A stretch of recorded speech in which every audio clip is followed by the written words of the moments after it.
Unified 911, anong matutulong namin sa'yo? Anya ti maitulog mi ken kapo. Anong may tatabang ko sa Unsay imo? akong ikatabang nimo? Ngini makadabang nami sel ka no. Sa anumang wika o dialekto, may tulong na darating sa iyo.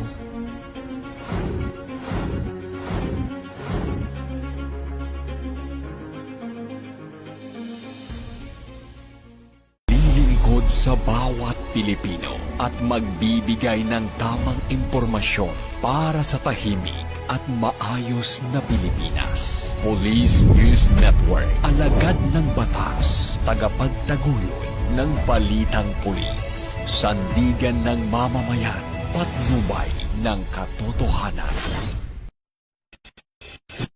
Kampo Krame, maghahatid ng pinakahuling kaganapan at nagbabagang balita. Ito ang PNN Police News Network.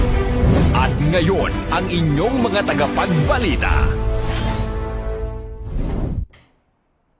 Magandang araw, bagong Pilipinas. Ako ang inyong alagad ng batas, tagataguyod ng balitang pulis. Patrolwoman Evelyn Lumabi mula sa RMFB and CRPO. Maghahatid sa inyo ng tamang balita, kwento ng pulis at serbisyo para sa mamamayan. At ito ang PNP News Online. Ang pangunahing balita ng Police News Network, alagad ng batas, tagataguyod ng balitang pulis.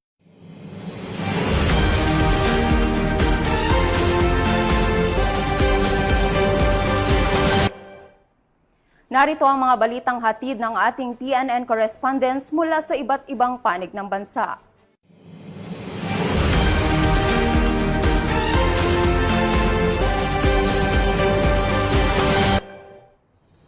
Nagkaisa ang Police Community Affairs and Development Group, SMPII, mga kinatawan ng simbahan at mga residente sa isang clean-up drive at tree planting activity sa Novaliches, Quezon City, bilang pagpapakita ng matibay na ugnayan ng pulisya at komunidad para sa pangangalaga ng kalikasan.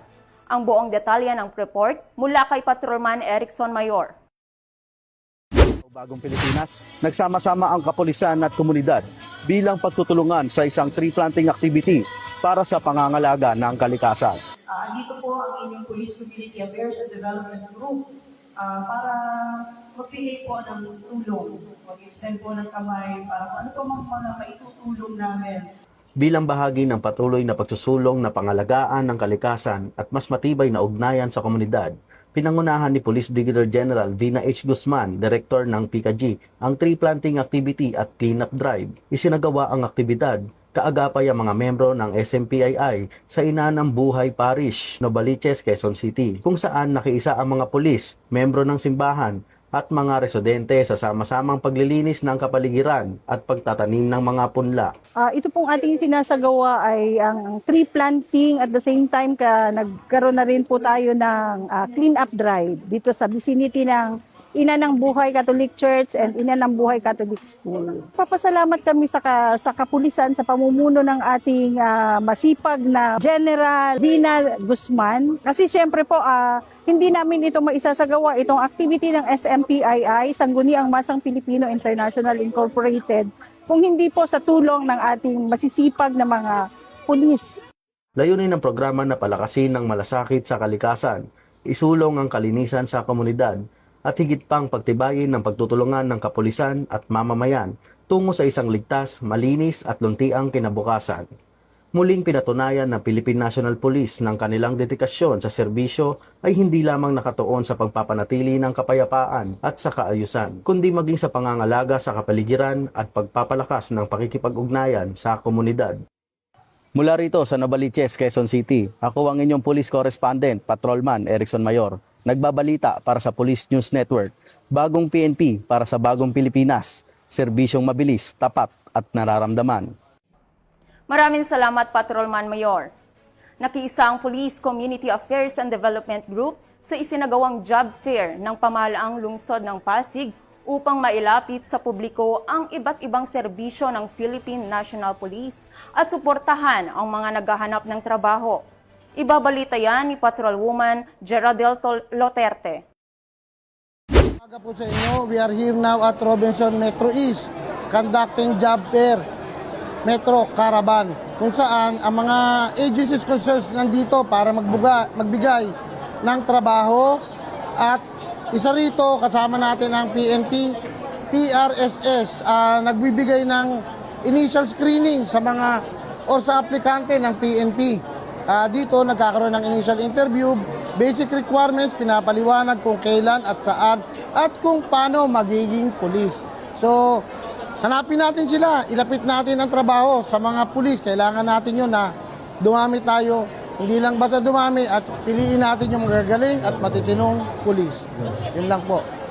Bilang bahagi ng patuloy na kampanya sa pagbibigay ng kaalaman at pagpapalawak ng kamalayan ng publiko at upang mas mapataas ang antas ng kabuhayan ng komunidad, nagsagawa ang Community Affairs and Development Division o CAD ng Information, Education and Communication Campaign at nakilahok sa job fair na inorganisa ng Pasig City Public Employment Service Office sa Robinsons Metro East, Barangay de la Paz, Sumulong Highway, Pasig City nito lamang Miyerkules, Hulyo 1 taong kasalukuyan.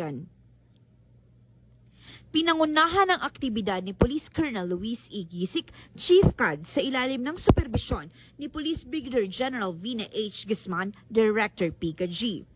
Layunin ng programa na maipabatid sa mga naghahanap ng trabaho ang mahalagang impormasyon tungkol sa kaligtasan, seguridad at iba pang usaping may kaugnayan sa kapakanan ng komunidad. Hello, magandang umaga po sa ating lahat. And first and foremost, would like to thank Pasig City LGU PESO primarily for inviting TESDA Pamamarisan District Office and TESDA Pamamarisan Training and Assessment Center na mag-participate ngayon sa OFW Caravan.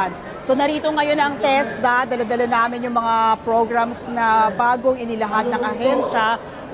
Behind me, as you can see, is the TESDA Skills Passport mobile app. This is downloadable, pwede po sa Google Play para sa mga Android apps and also into Apple Store. Pwede na rin po siya, no? So what you can do with the app, basically kung ikaw ay NC holder, nakahook na po rito lahat ng national certificates na na-acquire mo sa TESDA. So it becomes your ready passport ng lahat-lahat po ng skills na meron ka over the years. So every time you apply or you face an interviewer and you don't have any credentials, this becomes a digital credential, tawag dito, portfolio na meron ka. So hindi na siya hassle sa iyong pag nag-undergo ka ng interview. This is also a portal for you to see yung mga scholarship grants na available sa TESDA anywhere in the country.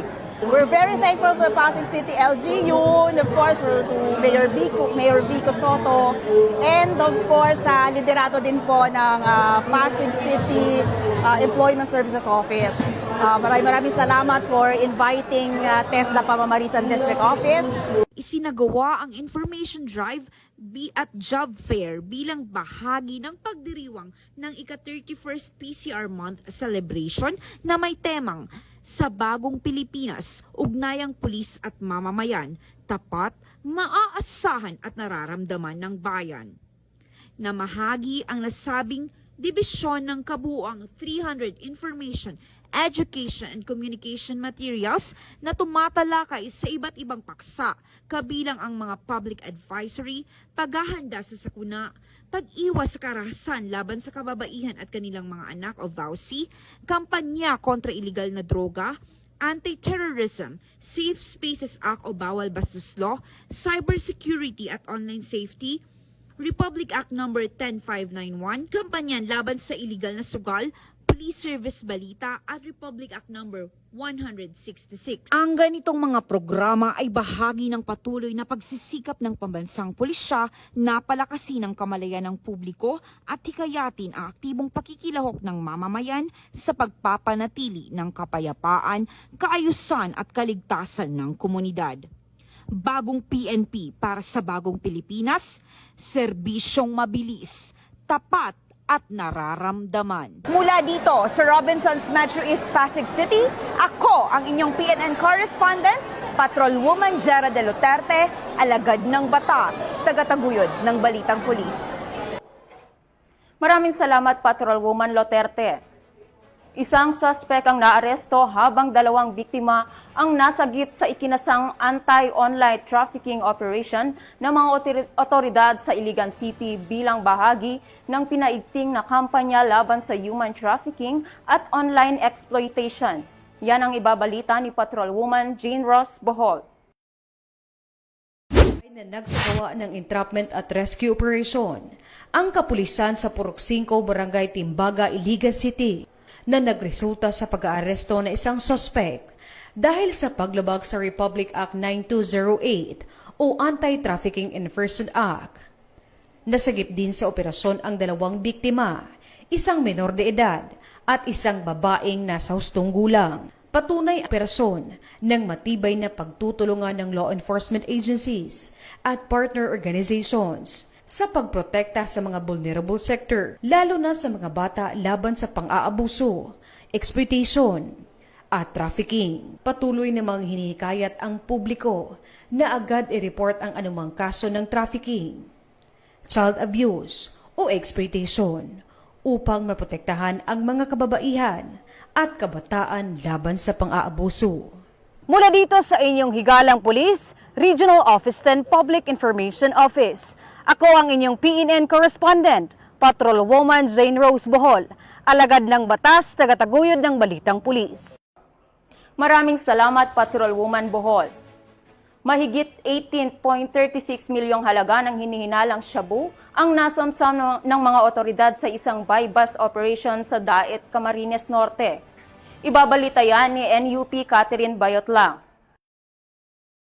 Tinatayang 18.36 milyon pisong halaga ng hinihinalang shabu ang nakumpiska ng mga operatiba ng pulisya sa isang buy-bust operation sa Barangay Lagon, Daet, Camarines Norte na nagresulta sa pagkakaaresto ng isang high-value individual. Kinilala ang suspect sa alias na Joy, 33 taong gulang, walang asawa, trabaho at residente ng Daet, Camarines Norte. Bandang alas 11:30 ng gabi na magsagawa ng operasyon ng Camarines Norte Provincial Police Drug Enforcement Unit bilang lead unit, katuwang ang Daet MPS at sa koordinasyon ng PIDEA Regional Office 5. Matagumpay na naaresto ang suspect matapos makabili ang pusher buyer ng isang sachet ng hinihinalang shabu. Sa isinagawang operasyon, nakumpiska rin ng 2 malalaking pakete at 6 na sachet ng hinihinalang shabu, isang tunay na 1,000 pisong buy-bust money at 299 na piraso ng peking 1,000 pisong pera na ginamit sa operasyon. Ayon sa mga otoridad, ang kabuang timbang ng mga nakumpiskang ilegal na droga ay humigit kumulang 2,700 grams na may tinatayang standard drug price na 18.36 milyong pesos, batay sa valuation ng Dangerous Drugs Board. Matapos ang pag-aresto, ipinaalam sa suspect ang kanyang mga karapatang konstitusyonal at isinagawa ang wastong pagmamarka at inventaryo sa mga ebidensya. Dinala ang suspect at ang mga ebidensya sa Daet MPS para sa kaukulang dokumentasyon. Inihahanda na rin ang pagsampa ng kasong paglabag sa RA 9165 o ang Comprehensive Dangerous Drugs Act of 2002. Patuloy namang pinaalalahanan ng Camarines Norte Police Provincial Office ang publiko na makiisa sa kampanya laban sa ilegal na droga sa pamamagitan ng pagbibigay ng impormasyon sa mga kinauukulan upang mapanatili ang isang ligtas at mapayapang pamayanan. Mula dito sa Camarines Norte Police Provincial Office, ako po si NUP Catherine Bayotlang, nag-uulat para sa Police News Network. Bagong PNP para sa bagong Pilipinas, serbisyo mabilis, tapat at nararamdaman. Maraming salamat, NUP Bayotlang. Mahigit 200,000 pesos halaga ng hinihinalang shabu at isang baril ang nakumpiska ng Rodriguez Municipal Police Station sa isang matagumpay na buy-bust operation laban sa ilegal na droga. Ibabalita yan ni Patrolman Junmar Abang. Bunga ang pinaigting na kampanya ng Rizal Police Provincial Office laban sa iligal na droga matapos maaresto ang 3 street-level individuals sa ikinasang buy-bust operation ng Rodriguez Municipal Police Station madaling araw ng Hulyo 1, 2026 sa Barangay Balite, Rodriguez, Rizal.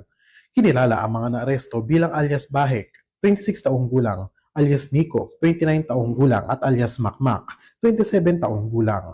Naharap ang 3 sa kasong paglabag sa Republic Act No. 9165 o Comprehensive Dangerous Drugs Act of 2002, habang si alias Makmak ay nahaharap din sa kasong paglabag sa Republic Act No. 10591 o Comprehensive Firearms and Ammunition Regulation Act. Batay sa ulat, Isinagawa ng Municipal Drug Enforcement Team ng Rodriguez Municipal Police Station ang bypass operation matapos ang masusing surveillance at kaukulang koordinasyon sa Philippine Drug Enforcement Agency. Nagresulta ito sa pagkakaaresto sa mga sospek habang aktong nagbebenta ng hinihinalang shabu sa isang police pusher buyer. Nakumpiska sa operasyon ng 8 pakete ng hinihinalang shabu na may kabuang timbang na humigit kumulang 30 gramo at tinatayang standard drug price na 204,000 pesos. Na-recover din ang bypass money, perang hinihinalang mula sa bentahan ng droga, isang kalibre 38 na revolver, 3 bala ng kalibre 38, isang coin purse at isang sling bag. Ang inventaryo ng mga nakuhang ebidensya ay sinagawa sa presensya ng mga mandatory witnesses at naitala gamit ang alternative recording device alinsunod sa umiiral na batas at mga panuntunan. Matapos ang operasyon, ipinaalam sa mga suspect ang dahilan ng kanilang pagkakaaresto at sinilalim sa physical at medical examination bago dinala sa Rodriguez Municipal Police Station Custodial Facility habang inihahanda ang pagsasampa ng kaukulang kaso. Mula dito sa Rizal Police Provincial Office, ako ang inyong PNN correspondent, Patrolman Junmar Abang, alagad ng batas, tagapagtaguyod ng balitang pulis. Maraming salamat, Patrolman Abang. Matagumpay na nagsagawa ang Regional Maritime Unit 5 ng 3 araw na Tactical Combat Casualty Care Training sa Legazpi City, Albay, upang higit pang mapaigting ang kahandaan ng mga tauhan sa pagtugon sa mga emergency at high-risk operations. Yan ang balitang hatid ni Police Staff Sergeant Irene Hani Tria Abad. Bahagi ng patuloy na pagpapaigting ng kahandaan sa operasyon, ang Regional Maritime Unit 5 sa pangunguna ni Police Lieutenant Colonel Carl Omar H. Fiel ay matagumpay na nagsagawa ng 3-day Tactical Combat Casualty Care Training na isa katuparan ang pagsasanay sa pakikipagtulungan ng Regional Medical and Dental Unit 5 sa pamamagitan ng mga police nurses na sina Police Staff Sergeant Alvar C. Peñaflor at Police Corporal Vinmar Dondon P. Martinez na nagsilbing mga tagapagsanay. Dinaluhan ito ng mga kapulisan mula sa iba't ibang maritime police station at maritime law enforcement team sa buong rehiyon. Layunin ng aktibidad na mapaunlad ang kaalaman, kasanayan at kahandaan ng mga kapulisan sa pagbibigay ng agarang pangangalagang medikal sa mga nasugatan sa panahon ng mga taktikal na operasyon upang mapataas ang tsansa ng kanilang kaligtasan at makapagsalba ng buhay. Sa loob ng 3 araw na pagsasanay, tinalakay ang mga pangunahing konsepto ng Tactical Combat Casualty Care at sumailalim sa return demonstration upang matiyak na maisasabuhay ng bawat kalahok ang kanilang mga natutunan sa aktwal na operasyon. Patuloy na isinusulong ng Regional Maritime Unit 5 ang mga programang nagpapalakas sa kahandaan at kakayahan ng bawat kapulisan alinsunod sa advokasiyang bagong PNP para sa bagong Pilipinas, serbisyong mabilis, tapat at nararamdaman. Mula dito sa Regional Maritime Unit 5, ako ang inyong PNN correspondent, Staff Sergeant Irene Hani Tria Abad, alagad ng batas, tagataguyod ng balitang pulis.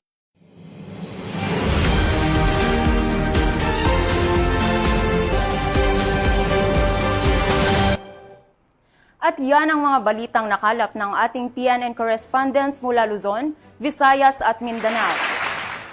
Para sa mas malawak at mabilis na ulat ng mga balita, i-like, follow and share kami sa aming Facebook account ng Police News Network at sa Twitter account para sa mga real-time updates at YouTube channel para sa mga live stream at replays.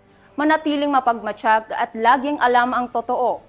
Sa ngalan ng pamunuan ng Philippine National Police, sa pangunguna ni Chief PNP Police General Jose Melencio Nartates Jr. at sa pamumuno ni President Ferdinand Bongbong Marcos Jr., kami ay maglilingkod sa bawat Pilipino at magbibigay ng tama at balanseng balita. Mula rito sa tanggapan ng tagapag-ugnay ng Pambansang Pulisya, ako ang inyong alagad ng batas, tagataguyod ng Balitang Pulis, Patrolwoman Evelyn Lumabi mula sa RMFB and CRPO, maghahatid ng tamang balita, kwento ng pulis at serbisyo para sa mamamayan. At ito ang PNP News Online, ang pangunahing balita ng Police News Network. At ito ang bagong PNP para sa bagong Pilipinas, serbisyong mabilis, tapat at nararamdaman.